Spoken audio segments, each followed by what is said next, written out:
പ്രിയപ്പെട്ടവരെ, ഇവിടെ AKCC അഖില കേരള കത്തോലിക്ക കോൺഗ്രസിൻ്റെ ഗ്ലോബൽ സമ്മേളനമാണ് നാം നടക്കുക.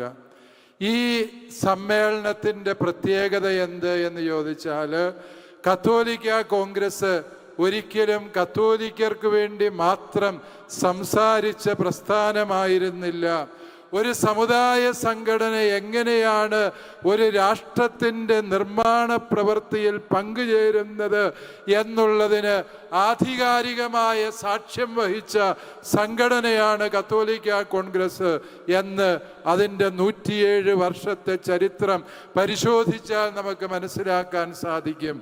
അത് ഈ സംഘടന ഏറ്റെടുത്ത് വിജയത്തിലെത്തിച്ച കേരള ചരിത്രത്തിലെ ഐതിഹാസിക സമരങ്ങൾ നോക്കുക. അങ്കമാലി പടിയോല തുടങ്ങി നിവർത്തന പ്രക്ഷോഭം, മലയാളി മെമ്മോറിയൽ, ഈഴവ മെമ്മോറിയൽ, പൗരസമത്വ പ്രക്ഷോഭം, വൈക്കം സത്യാഗ്രഹം തുടങ്ങി ഈ സംഘടന മുന്നിൽ നിന്ന് നയിച്ച ഐതിഹാസിക സമരങ്ങളൊന്നും ഒരു സമുദായത്തിന് വേണ്ടി മാത്രമായിരുന്നില്ല. എല്ലാ സമുദായങ്ങളും വളരുമ്പോഴാണ് രാഷ്ട്രം ശക്തി പ്രാപിക്കുന്നത്. അവിടെയാണ് നമ്മുടെ സമുദായവും വളരുന്നത് എന്നുള്ളതായിരുന്നു കത്തോലിക്ക കോൺഗ്രസിൻ്റെ പ്രഖ്യാപിത നയം. ഭാരതത്തിൻ്റെ ഭരണഘടന രൂപീകരിച്ച കോൺസ്റ്റിറ്റ്യൂഷൻ അസംബ്ലിയിൽ 5 പേര് ഈ സമുദായത്തിൽ നിന്നുള്ളവരായിരുന്നു. ഈ സമുദായത്തിൻ്റെ സംവരണത്തെക്കുറിച്ച് പറഞ്ഞപ്പോൾ ക്രിസ്ത്യാനികളെടുത്തൊരു നിലപാടുണ്ട്. ആ നിലപാടിതാണ്: ഞങ്ങൾക്ക് സംവരണം വഴിയല്ല സംരക്ഷണം വേണ്ടത്, മറിച്ച് ന്യൂനപക്ഷങ്ങളായ ഞങ്ങളുടെ സംരക്ഷകര് ഇന്നാട്ടിലെ ഭൂരിപക്ഷ സമുദായമാണ് എന്ന് അവർ നിലപാട് സ്വീകരിച്ചു. ആ നിലപാട് ശരിയായിരുന്നോ തെറ്റായിരുന്നോ എന്ന് കാലം തെളിയിക്കട്ടെ എന്ന് മാത്രമേ ഞാൻ പറയാൻ ഉദ്ദേശിക്കുന്നുള്ളൂ. പ്രിയപ്പെട്ടവരെ, നമ്മൾ മനസ്സിലാക്കേണ്ട സുപ്രധാനമായ ചില സത്യങ്ങളുണ്ട്. നാം എല്ലാവർക്കും വേണ്ടി സംസാരിച്ചു കൊണ്ടിരുന്നപ്പോൾ ബഹുമാനപ്പെട്ട മാത്യു അച്ഛൻ ഇവിടെ ലേഖനത്തിൽ സൂചിപ്പിച്ചതുപോലെ എല്ലാവർക്കും വേണ്ടി സംസാരിച്ചു തുടങ്ങിയപ്പോൾ നമുക്ക് വേണ്ടി സംസാരിക്കാൻ ആരുമില്ലാതെ പോയി എന്ന ശൂന്യതാബോധം നമ്മളെ ചില പുനർവിചിന്തനങ്ങൾക്ക് പ്രേരിപ്പിക്കുന്നുണ്ട് എന്നുള്ളത് നാം തിരിച്ചറിയേണ്ട അടിസ്ഥാനപരമായ വസ്തുതയാണ്. ഞാനിവിടെ ഇരുന്ന് ആലോചിക്കുകയായിരുന്നു, സാമുദായികമായി ഏറ്റവും അധികം അവഗണിക്കപ്പെട്ട ഒരു സമുദായമായി ക്രൈസ്തവ സമുദായം മാറ്റപ്പെടുന്നത് എന്തുകൊണ്ട് എന്ന്. ഭരണഘടന നൽകുന്ന അവകാശങ്ങൾ പോലും പച്ചയായി നിഷേധിക്കുന്ന കോടതി വിധികൾ ഈ സമുദായത്തിനെതിരായി സംഭവിച്ചുകൊണ്ടേയിരിക്കുന്നു. 2 കാര്യങ്ങൾ മാത്രം നിങ്ങളുടെ ശ്രദ്ധയിലേക്ക് ഞാൻ കൊണ്ടുവരികയാണ്. അതിലൊന്ന്, ഒരുവൻ, ഈ ഭാരതത്തിലെ ഒരു ദളിത പൗരൻ, അവൻ ക്രിസ്ത്യാനിയായാൽ ആ കാരണത്താൽ അവൻ്റെ എല്ലാ അവകാശങ്ങളും നിഷേധിക്കപ്പെടും എന്ന് നിയമമുണ്ടാക്കി വെച്ച ഒരു രാജ്യമാണ് ഈ ഭാരതം. അതെന്തുകൊണ്ട് ക്രിസ്ത്യാനിയായി കഴിഞ്ഞാൽ അവകാശങ്ങൾ നിഷേധിക്കപ്പെടുന്നു എന്ന് നമ്മൾ ഗൗരവമായി ചിന്തിക്കേണ്ടതാണ്. ഒരു ദളിതൻ അവൻ്റെ സ്വതന്ത്രമായ മനസ്സോടെ പൂർണ്ണമായ സമ്മതത്തോടെ ക്രിസ്തുവിനെ രക്ഷകനും നാഥനുമായി സ്വീകരിച്ചു കഴിഞ്ഞാൽ അവൻ്റെ സാമൂഹികവും സാമുദായികവും ജാതിപരവുമായ അവകാശങ്ങൾ നിഷേധിക്കപ്പെടുന്നു എന്നുള്ളത് നിസ്സാരമായ കാര്യമല്ല.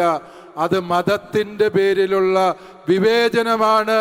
ഈ രാജ്യത്തിൻ്റെ ഭരണഘടന സകല പൗരന്മാർക്കും ഉറപ്പ് നൽകുന്ന സ്വാതന്ത്ര്യത്തിൻ്റെ വ്യക്തമായ നിഷേധമാണ് എന്ന് പ്രിയപ്പെട്ടവരെ നാം മനസ്സിലാക്കുക. ഉത്തരേന്ത്യയിലെ മിക്കവാറും സംസ്ഥാനങ്ങൾ ഒരു കിരാത നിയമം പാസാക്കിയിട്ടുണ്ട്. അതായത് ക്രിസ്തുമതത്തിലേക്ക് ആരെങ്കിലും പരിവർത്തനം ചെയ്യപ്പെട്ടിട്ടുണ്ട് എങ്കിൽ അത് നടത്തിയ മതമേലധ്യക്ഷന്മാരെ, വൈദികരെ ജാമ്യമില്ലാത്ത വകുപ്പ് നോക്കി തുറുങ്കിലടയ്ക്കാൻ പറ്റും. ഇഷ്ടമുള്ള മതം തിരഞ്ഞെടുക്കാൻ ഈ രാജ്യത്ത് അവകാശം ഭരണഘടന ഉറപ്പു തരുമ്പോഴാണ് പ്രത്യക്ഷത്തിലുള്ള ഈ അവകാശ ലംഘനം നിയമമായി നിർമ്മിക്കപ്പെടുന്നതും അത് ആഘോഷപരമായി കൊണ്ടാടപ്പെടുന്നതും അതിന് കോടതികൾ സംരക്ഷണം നൽകുന്നതും എന്ന് പറയുമ്പോൾ, പ്രിയപ്പെട്ടവരെ, സമുദായ ബോധം എന്നുള്ളത് ഈ കാലഘട്ടത്തിൽ ഒരു അലങ്കാരപദമല്ല. അതിനിമേൽ ഒരു സമുദായത്തിൻ്റെ അതിജീവനത്തിന് അനിവാര്യമായ ബോധമാണ് എന്ന് തിരിച്ചറിയാൻ നമുക്ക് കഴിയേണ്ടതുണ്ട്. തീർച്ചയായും കത്തോലിക്ക കോൺഗ്രസ് ഈ ഒരു സമുദായ ബോധത്തിൻ്റെ വക്താക്കളായി രംഗപ്രവേശം ചെയ്തിട്ടുണ്ട്. കത്തോലിക്ക കോൺഗ്രസ് മുന്നോട്ട് വെച്ച ആശയങ്ങളൊക്കെയും ഭരണകൂടങ്ങൾ അവഗണിക്കുന്ന സാഹചര്യമുണ്ടായിരുന്നുവെങ്കിൽ ഇന്ന് കത്തോലിക്ക കോൺഗ്രസ് രംഗത്ത് വന്ന് നേതൃത്വം കൊടുത്ത അവകാശങ്ങളൊക്കെയും അംഗീകരിക്കപ്പെട്ട സാഹചര്യങ്ങൾ ഒരു 4-5 പെട്ടെന്നോർത്ത് പറയാൻ സാധിക്കാൻ തക്ക വിധത്തിൽ നമുക്കറിയാം. ഇവിടുത്തെ ബഫർ സോൺ, EWS, അതുപോലെ തന്നെയുള്ള വിഷയങ്ങളിൽ കത്തോലിക്ക കോൺഗ്രസിൻ്റെ നിലപാടുകൾ സർക്കാരിന് അംഗീകരിക്കേണ്ടി വന്നു. ഡാമുകൾക്ക് ചുറ്റും ബഫർ സോൺ കൊണ്ടുവരാൻ ഈ സർക്കാർ തീരുമാനിച്ചു. സർക്കാരിൻ്റെ ശ്രദ്ധയിൽ കാര്യങ്ങൾ കൊണ്ടുവന്നപ്പോൾ സർക്കാർ പറയുക, അത് ഞങ്ങൾ അറിഞ്ഞില്ല, ഉദ്യോഗസ്ഥന്മാർ കൊണ്ടുവന്ന് തയ്യാറാക്കി തന്ന ബില്ലാണ് എന്ന്. ഒരു ബില്ല് പോലും നേരെ ചൊവ്വേ വായിച്ച് മനസ്സിലാക്കി ഒപ്പിടാൻ പറ്റാത്തവരാണ് നമ്മുടെ ഭരണ നേതൃത്വത്തിൽ ഇരിക്കുന്നത് എന്ന് പറയുന്നത് ലജ്ജാകരമാണ്. രാജാവേ, താൻ തുണിയുടുത്തിട്ടില്ല എന്ന് പറയാൻ ഇവിടെ കത്തോലിക്ക കോൺഗ്രസ് ഉണ്ടാകും എന്ന കാര്യം ഞങ്ങൾ ഈ സമ്മേളനത്തിലൂടെ മുന്നറിയിപ്പ് തരികയാണ്. പള്ളിയിലച്ചന്മാര് വിളിച്ചാല്, മെത്രാന്മാര് വിളിച്ചാല് വിശ്വാസികളൊന്നും വരില്ല എന്ന് നാഴികയ്ക്ക് 40 വട്ടം വമ്പ് പറയുന്ന ചില രാഷ്ട്രീയ നേതാക്കന്മാരുണ്ട്. അവരോട് ഞങ്ങൾക്ക് പറയാനുള്ളത്, കാണാൻ കണ്ണുണ്ട് എങ്കിൽ നിങ്ങൾ ഈ പാലക്കാട്ടേക്ക് വരിക. വൈദികര് പറഞ്ഞാൽ, മെത്രാന്മാര് പറഞ്ഞാൽ, കത്തോലിക്ക കോൺഗ്രസ് നേതൃത്വം കൊടുത്താല് ഇവിടെ ജനസഹസ്രങ്ങൾ ഒഴുകിയെത്തും. ഇത് ഒരു സമുദായത്തിന്റെ പുതിയ തുടക്കമാണ്. ഇതൊരു പുതിയ ഉണർത്തുപാട്ടാണ്. ഈ ആവേശത്തെ ഇല്ലായ്മ ചെയ്യാൻ ഒരു നേതാവിനും കഴിയില്ല എന്നുള്ള സത്യം ഞങ്ങൾ ഈ സമ്മേളനത്തിലൂടെ അറിയിക്കാൻ ആഗ്രഹിക്കുകയാണ്. കത്തോലിക്ക കോൺഗ്രസിനെ ഭയപ്പെടുത്താനും കത്തോലിക്ക കോൺഗ്രസിനെതിരായി നിലപാടുകൾ സ്വീകരിക്കാനും പല നേതാക്കന്മാരും രംഗത്ത് വന്നിട്ടുണ്ട്. പല സ്ഥലങ്ങളിലും ഞങ്ങൾ പറഞ്ഞ പ്രസംഗങ്ങളെ വക്രീകരിച്ചുകൊണ്ട് പൊതുബോധത്തെ കത്തോലിക്ക കോൺഗ്രസിനെതിരായി തിരിക്കാൻ ചില ഛിദ്രശക്തികൾ, നേതാക്കന്മാർ രംഗത്ത് വന്നിട്ടുണ്ട്. അവരോട് ഞങ്ങൾക്കൊന്നേ പറയാനുള്ളൂ, കൽപ്പനകൾ കല്ലേ പിളർക്കുന്ന രാജഭരണകാലത്ത് സർസിപിയുടെ ഊരിയ വാളിന് മുമ്പിൽ പുറകോട്ട് പോകാത്തവരാണ് കത്തോലിക്കര് എങ്കിൽ ഈ ഓലപ്പാമ്പുകൾ കാണിച്ച് ഞങ്ങളെ ഭയപ്പെടുത്താമെന്നോ ഞങ്ങളുടെ പ്രസംഗങ്ങളെ വക്രീകരിച്ചുകൊണ്ട് ഞങ്ങളെ നിശബ്ദരാക്കാമെന്നോ ഒരു നേതാവും വിചാരിക്കേണ്ട, ഒരു ഭരണാധിപരും വിചാരിക്കേണ്ട. ഞങ്ങൾ കാര്യങ്ങൾ ശരിയായ രീതിയിൽ മനസ്സിലാക്കി കഴിഞ്ഞു. ഒരു കാര്യം സത്യവ, ഞങ്ങൾ ആവശ്യമില്ലാതെ സമരത്തിനിറങ്ങുന്നവരല്ല. രാഷ്ട്രീയക്കാരെ പോലെ നാഴികയ്ക്ക് 40 വട്ടം കിട്ടിയ 10 ആളെയും വെച്ച് റോഡ് ബ്ലോക്ക് ചെയ്ത് പന്തം കൊളുത്തി പ്രകടനം നടത്താൻ കത്തോലിക്ക കോൺഗ്രസ്സുകാർ വരാറില്ല. ഞങ്ങൾ ആലോചിച്ചുറപ്പിച്ച് സമരത്തിനിറങ്ങാറുള്ളൂ. പക്ഷേ ഞങ്ങൾ സമരത്തിനിറങ്ങിയത് സത്യമാണ് എങ്കിൽ ഞങ്ങൾ ലക്ഷ്യം വെച്ചത് നേടിയെടുക്കാതെ വച്ച കാല് പിന്നോട്ടെടുത്ത ചരിത്രം ഈ മലയോര ജനതയ്ക്ക് ഈ കർഷക സമൂഹത്തിന് ഇല്ല എന്നുള്ളതും കൂടി ഉത്തരവാദപ്പെട്ടവർ മനസ്സിലാക്കിയെടുക്കുന്നത് നല്ലതാണ്. പ്രിയപ്പെട്ടവരെ, ഇവിടെ JB കോശി കമ്മീഷൻ എന്നൊരു കമ്മീഷനെ സർക്കാർ നിയമിച്ചു. അത് നിയമിച്ചത് നമ്മുടെ ഇപ്പോഴത്തെ മുഖ്യമന്ത്രിയുടെ ആദ്യത്തെ ടേമിൻ്റെ അവസാന കാലത്താണ്. അവിടെ ബഹുമാനപ്പെട്ട മുഖ്യമന്ത്രി ശ്രീ പിണറായി വിജയൻ അദ്ദേഹം പറഞ്ഞു, ക്രൈസ്തവരുടെ അവകാശങ്ങൾ സംരക്ഷിക്കപ്പെടേണ്ടതുണ്ട്. പറഞ്ഞത് മുഖ്യമന്ത്രിയാണല്ലോ എന്ന വിശ്വാസത്തിൽ നമ്മളെല്ലാവരും ആത്മാർത്ഥമായി നമ്മുടെ പരിദേവനങ്ങൾ ഈ കമ്മീഷനെ അറിയിച്ചു. ചരിത്രത്തിൽ ഇന്നേ വരെയും ഒരു കമ്മീഷനും നേരിടേണ്ടി വന്നിട്ടില്ലാത്ത വിധം നമ്മുടെ പരാതി പ്രളയം ഈ കമ്മീഷനിലുണ്ടായി. ഏകദേശം 5 ലക്ഷത്തിൽ പരം നിവേദനങ്ങൾ. അത് കേവലം ഒറ്റപ്പെട്ട നിവേദനങ്ങളല്ല, വളരെ സൂക്ഷ്മമായി പഠിച്ചവതരിപ്പിച്ച നിവേദനങ്ങൾ വിവിധ കോണുകളിൽ നിന്ന് ഈ കോശി കമ്മീഷന്റെ മുമ്പിലെത്തുകയുണ്ടായി. അവയെ ക്രോഡീകരിച്ച് ഈ സർക്കാരിന് റിപ്പോർട്ട് സമർപ്പിച്ച ശേഷം ഇപ്പോൾ 2.5 വർഷം കഴിഞ്ഞു.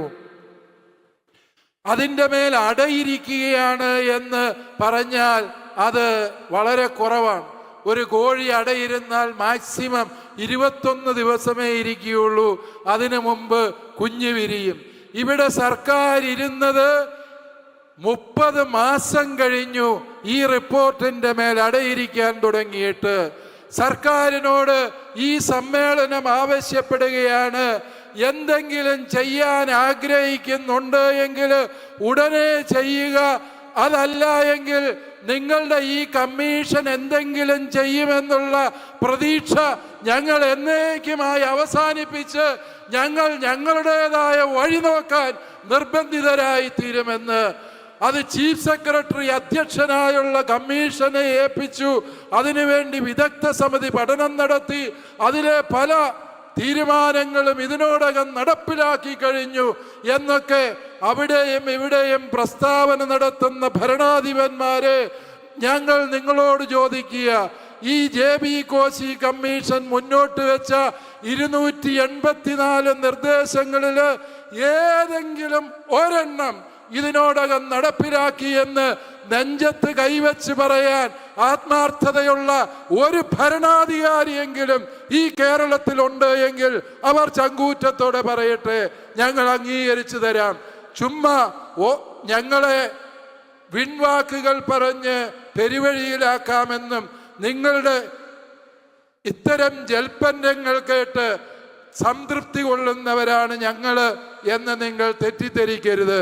JB കോശി കമ്മീഷന്റെ 284 നിർദ്ദേശങ്ങളുണ്ട് എന്നാണ് നമ്മൾ മനസ്സിലാക്കുന്നത്. അതിൽ ഈ സമുദായത്തിൻ്റെ നിലനിൽപ്പിന് അനിവാര്യമായ പല നിർദ്ദേശങ്ങളുണ്ട്. അവ നടപ്പിലാക്കാൻ സർക്കാരിന് ആത്മാർത്ഥതയുണ്ടോ? ഇതിനു മുൻപ് പാലോളി മുഹമ്മദ് കുട്ടി കമ്മീഷൻ ഒരു റിപ്പോർട്ട് സമർപ്പിക്കുകയുണ്ടായി. ആ റിപ്പോർട്ട് കോഴി അടയിരുന്ന് വിരിയിക്കുന്ന ദിവസങ്ങൾക്ക് പോലും എടുക്കാതെ അക്ഷരം പ്രതി നടപ്പിലാക്കിയ സർക്കാരിൻ്റെ മുന്നണിയാണ് ഈ JB കോശി കമ്മീഷൻ റിപ്പോർട്ടിന് നടപടിയെടുക്കുവാൻ വേണ്ടി ഇത്രയേറെ കാലവിളംബം വരുത്തുന്നത് എന്ന് പറയുന്നത്. അത് വർഗീയതയല്ല, അത് ഒരു സമുദായത്തിൻ്റെ നിലനിൽപ്പിന് വേണ്ടിയുള്ള അവകാശ പോരാട്ടത്തിൻ്റെ പ്രഖ്യാപനമാണ് എന്ന് സർക്കാരെ നിങ്ങൾ മനസ്സിലാക്കേണ്ടതുണ്ട്. ഞങ്ങൾക്ക് ഇത്തരം കാര്യങ്ങളിൽ കൃത്യമായ മറുപടി, വ്യക്തമായ നിലപാടുകളോടെ സർക്കാരിൻ്റെ ഭാഗത്ത് നിന്ന് ലഭ്യമാകേണ്ടതുണ്ട് എന്നുള്ള കാര്യം സർക്കാരിനെ അറിയിക്കാൻ ഞങ്ങൾ ആഗ്രഹിക്കുകയാണ്. അവസാനമായി നമ്മുടെ നിർദ്ദേശങ്ങളിലുള്ള ഒരു കാര്യം, വന്യമൃഗശല്യം. പ്രിയപ്പെട്ടവരെ, വന്യമൃഗങ്ങൾക്ക് ഭക്ഷണമായിട്ട് മലയോര ജനതയെ കരുതുന്ന ഒരു സർക്കാരാണ് നമ്മളെ ഭരിക്കുന്നത് എന്നുള്ളതാണ് നാം അനുഭവിക്കുന്ന ഏറ്റവും വലിയ ദുരന്തം എന്ന് പറയുന്നത്. ഞാൻ കൽപ്പറ്റയിൽ പ്രസംഗിച്ചപ്പോൾ പറഞ്ഞു, ഈ സർക്കാരിനോട് പറയുന്നതിനേക്കാളും ഫലം കിട്ടും. നമ്മെ കൊന്നു തിന്നാൻ വരുന്ന കടുവായുടെയും പുലിയുടെയും മുമ്പിൽ ചെന്ന് കൈകൂപ്പി പറഞ്ഞാൽ അതുങ്ങൾക്ക് ഇവയേക്കാളും ആത്മാർത്ഥതയും ലജ്ജയും ഉണ്ടാകും. ഒരുപക്ഷെ അവ നമ്മളെ സംരക്ഷിച്ചെന്നിരിക്കും. പ്രിയപ്പെട്ടവരെ, എത്ര ജനങ്ങളാണ് ഈ വന്യമൃഗങ്ങളുടെ അക്രമങ്ങൾക്കിരയാകുന്നത് എന്ന് നമ്മൾ തിരിച്ചറിയണം.